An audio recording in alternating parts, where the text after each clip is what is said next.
With the feds, you need a lot more evidence. Like the overt acts have to be like pretty damn strong, okay?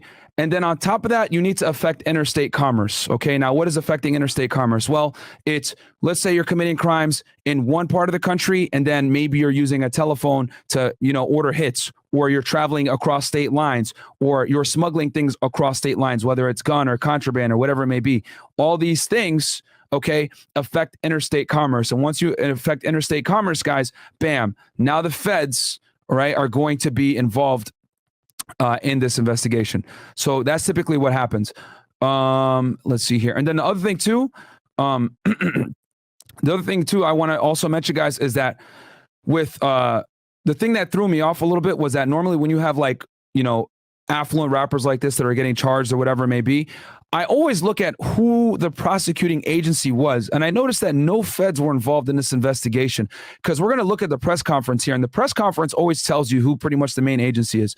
So the agencies that investigated this was the Atlanta Police Department and the Fulton County Sheriff's Office. All right. And then we got a DA, or a district attorney, that's extremely aggressive, that recently got sworn in. So they're going to go ahead and be very aggressive as to going after these street gangs. Why are they so aggressive going after street gangs? Well, because when you take violent criminals off the streets, okay, you're way more likely to be elected, because you can go ahead and say, listen, I took this many guns off the street, I took this much drugs off the street, I arrested these rappers that were responsible for all these violent acts, which we're going to get into here in a little bit.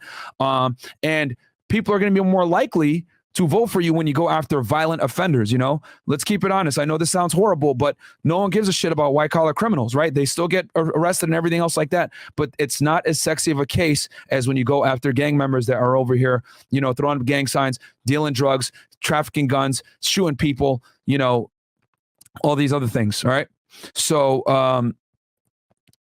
okay, so here's another thing here as well. So RICO is a crime that has federal statute and a Georgia state statute. The Georgia statute defines racketeering more broadly than the federal law does. Yeah, a lot of these crimes here, guys, that they mentioned, like terroristic threats, right? Like the credit card fraud, all these other things, securities violations. These are kind of hard to do on the Fed side. Okay, so Georgia is much more broad with it. In addition, it takes less to prove a pattern of racketeering activity under the Georgia statute than the federal one. However, the largest difference between the two is that Georgia does not always require the existence of an enterprise to constitute racketeering, which is wild to me, okay?